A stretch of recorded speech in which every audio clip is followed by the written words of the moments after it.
Hello, everybody. Welcome to Everest Coaching Institute. Today we will discuss class 7 science heat. बेटा ये इस chapter की third video है मेरी। अभी तक हमने इस चैप्टर में पुरानी वीडियोस में हीट के बारे में डिस्कस किया है। नॉर्मल क्या होता है, देन हमने थर्मामीटर टेम्परेचर कैसे मेजर करते हैं थर्मामीटर से, क्लिनिकल थर्मामीटर इन डिटेल हमने डिस्कस किया है। आज हम आगे देखते हैं क्या डिस्कस करना है। नाउ कम्स लेबोरेटरी थर्मामीटर का। क्लिनिकल थर्मामीटर हमने कर लिया, अब लेबोरेटरी थर्मामीटर हम डिस्कस कर रहे हैं। लेबोरेटरी थर्मामीटर क्या होता है? As a name suggest, laboratory thermometer आपका लेबोरेटरीज में यूज होता है। ठीक है, एक देखो डिफरेंस क्या है। जो आपका नॉर्मल क्लिनिकल थर्मामीटर था वो आपका 35 डिग्री से सेंटीग्रेड से 42 डिग्री सेंटीग्रेड तक मेजर टेम्परेचर करता था। और ये आपका लेबोरेटरी थर्मामीटर जो है -10 डिग्री सेंटीग्रेड से लेके 110 डिग्री सेंटीग्रेड तक टेम्परेचर मेजर करता है। ओके, अब ये देखो, इसके बीच में एक बहुत फाइन नैरो ग्लास ट्यूब होती है which has thin bulb at the lower and. Lower and पे थिन बल्ब होता है। थिन बल्ब में क्या होगा? मर्करी। ठीक है, अब ये देखो, ये जैसे ये पिक है, यहाँ पे ये थर्मामीटर है। ये देखो वैसे ही थर्मामीटर है जैसा हमारा क्लिनिकल होता है, लेकिन ये लंबा ज़्यादा है। ये यहाँ पे बल्ब है, ये पतली सी ट्यूब है, और ये बल्ब जो है इसके एंड पे है, लोअर एंड पे है। यहाँ पे हमारा मरकरी होता है, यहाँ से ये मरकरी है, और यहाँ से हमारा पता चलेगा टेम्परेचर कहाँ को जा रहा है, कितना है कितना नहीं।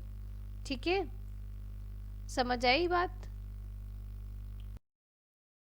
अब इसकी कुछ प्रिकॉशंस हैं लेबोरेटरी थर्मामीटर की भी, जैसे हमने क्लिनिकल थर्मामीटर की डिस्कस की थी। One thing you have to keep in mind कि in this while using laboratory thermometer all the precautions which we were taking in the case of clinical thermometer that are to be considered here also। क्या मतलब कि जो हमने laboratory thermometer में वो सारी precautions, वो सारी चीज़ों का हमने ध्यान रखना है जो हमने क्लिनिकल थर्मामीटर में किया था, वो तो सब चीज़ों का ध्यान रखना ही है। उसके अलावा कुछ और चीज़ें भी हैं, उनका भी ध्यान रखना है। इट मीन्स जो उसमें प्रिकॉशंस थी, जो कि उसको after every use, before and after every use you have to wash it. Wash the thermometer, thermometer को वॉश करना है, उसको प्रॉपरली प्रिजर्व करके रखना है, पैक करके देखना रखना है, ध्यान रखना है कि वो किसी हार्ड सब्सटेंस को टच ना करे, हिट ना करे, ताकि अगर वो टूट जाएगा नहीं तो टूटने का डर है। सो ये कुछ, और दूसरा हमने उसको उसमें जैसे कुछ वॉश करना है और उसको शेक करना है। देन उसको एंटीसेप्टिक सोल्यूशन में पॉसिबल वॉश करो, अदरवाइज उसको वाटर से वॉश करो। सो ये सारी जो हमारी इसमें प्रिकॉशंस थी क्लिनिकल थर्मामीटर में, वो सारी लेबोरेटरी थर्मामीटर में भी हैं। पर यह पहले आपको मैं इसकी ये बता दूं प्रिकॉशंस लेबोरेटरी थर्मामीटर की, फिर मैं आपको एक बहुत इम्पॉर्टेंट चीज़ है जो क्लिनिकल थर्मामीटर में है और लेबोरेटरी थर्मामीटर में नहीं है। पहले हम प्रिकॉशंस डिस्कस करते हैं, then I let you know. ठीक है, laboratory thermometer should be kept upright not tilted. उसको सीधा रखना है, उसको टेढ़ा मेढ़ा नहीं करना है, उसको हमेशा स्ट्रेट रखना है। और दूसरा, laboratory thermometer bulb should be surrounded from all sides by the substance of which the temperature is to be measured. The bulb should not touch the surface of the container.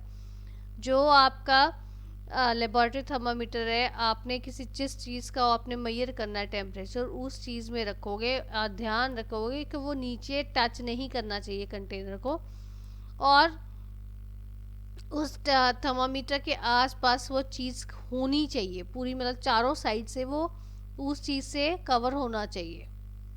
चारों sides उसके आसपास में वो चीज़ होनी चाहिए, और वो container में उसको बॉटम नहीं लगेगी, उसको नीचे नहीं, उसका बॉटम को नहीं टच करेगा। अगर वो बॉटम को टच करेगा तो आपका टेम्परेचर सही नहीं आएगा।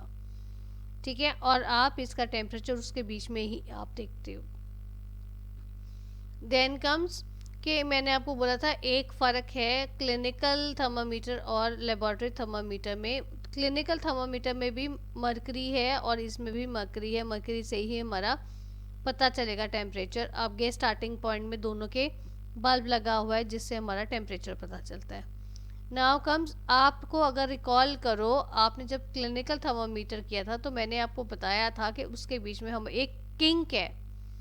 किंग का फंक्शन क्या है? किंग से वो मरकरी ऊपर नीचे नहीं जाता है, वो एक जगह पे उसको स्टेबल करके रखता है। जब मरकरी, जब उसको हीट मिलेगी, टेम्परेचर आपके मुंह में आप टेम्परेचर चेक करोगे माउथ में, या आप आर्म पिट्स में चेक करोगे, जहाँ पे भी चेक करोगे, जब वो बॉडी की वार्मथ उसको मिलेगी तो उस हिसाब फिर एक्सपैंड करना शुरू करता है मरकरी, फिर वो किंग से पीछे नीचे को जाता है। और जब आप उसको एक बार अच्छे से जर्क कर देते हो टेम्परेचर देखने के बाद में, उसको अच्छे से जर्क करोगे, उसको हिलाओगे, तो वो वापस अपनी जगह पे मरकरी आ जाती है और फिर वो किंग उसको हिलने नहीं देता है। ये चीज़ लेबोरेटरी थर्मामीटर में नहीं है। ठीक है, अगर आपको किंग का फंक्शन या आपको उसकी इम्पोर्टेंस कुछ भी आता है तो आपको पता होना चाहिए। और ये 7th क्लास में ये क्वेश्चन नॉर्मली पूछ लेते हैं कि किंग क्यों होती है थर्मामीटर में, उसका क्या यूज़ है। ठीक है बच्चे, अब हम डिस्कस करते हैं आगे difference between the clinical thermometer and laboratory thermometer. हमने दोनों थर्मामीटर पढ़ लिए, अब हमें डिफरेंस पता होना चाहिए दोनों का में क्या फ़र्क है। अब देखो, क्लिनिकल थर्मामीटर जो था उसकी range 35 degree centigrade to 42 degree centigrade रहती है, या फ़ारेनहाइट में कर लो 94 degree Fahrenheit to 108 degree Fahrenheit तक रहती है, उसके बीच में रहती है। पर आपकी जो लेबोरेटरी थर्मामीटर है वो उसकी जो रेंज बहुत ज़्यादा है, उसकी रेंज कहाँ तक है? वो मेजर करता है टेम्परेचर -10 डिग्री सेंटीग्रेड से 110 डिग्री सेंटीग्रेड। सो लेबोरेटरी थर्मामीटर की रेंज ज़्यादा है और क्लिनिकल थर्मामीटर की रेंज कम है। Next point is clinical in clinical thermometer temperature is read only after removing the thermometer from the armpit और माउथ। आप उसको क्लिनिकल थर्मामीटर से रीडिंग आपको तभी मिलेगी जब आप अपनी आर्मपिट से उसको निकाल दोगे या आप अपने माउथ से उसको निकाल दोगे। बट लेबोरेटरी थर्मामीटर में ऐसा नहीं होता है, टेम्परेचर तभी आप रीड कर पाओगे जब वो उस चीज़ के बीच में रहेगा। जैसे आप उस चीज़ के बीच में से निकाल दोगे तो वो टेम्परेचर उसका वैनिश हो जाएगा। सो जिस चीज़ का टेम्परेचर हमने देखना है उस चीज़ के बीच में थर्मामीटर होना चाहिए। लेबोरेटरी थर्मामीटर के केस में और क्लिनिकल के केस में हम उसको निकालते हैं। ठीक है, clinical thermometer is use to measure the body temperature and scientific thermometer is use for scientific experiments in the laboratory. Next comes jerks are required to lower the mercury level. jerks उसमें चाहिए होते हैं mercury level को lower करने के लिए, हमें मतलब उसको हिलाना पड़ता है, एक बार शेक करना पड़ता है। और जो लेबोरेटरी थर्मामीटर में हमें कोई जर्क देने की ज़रूरत नहीं है क्योंकि वो अपने आप ही नीचे आ जाता है, उसमें किंक ही नहीं है। क्लिनिकल थर्मामीटर में किंक है जिसके कारण वो एक जगह पे रुक जाता है। अगर हम जर्क नहीं देंगे तो वो पीछे नहीं जाएगा, उसको नहीं हिलाएंगे तो पीछे नहीं जाएगा। बट लेबोरेटरी थर्मामीटर में तो किंक है ही नहीं, जब किंक है ही नहीं तो मरकरी तो अपने आप ऊपर नीचे हो जाता है, तो उसमें जर्क की ज़रूरत ही नहीं पड़ती है। ठीक है बच्चे, सो ये हमारा डिफरेंस क्लिनिकल थर्मामीटर और लेबोरेटरी थर्मामीटर में, और ये चीज़ें आपको पेपर में आ जाती हैं तो यू शुड नो, ये क्वेश्चन आपको पेपर में आ सकता है। ठीक है, this is all about today's video. If you find any difficulty, you are most welcome to give your feedback in the comment box. Thanks for watching.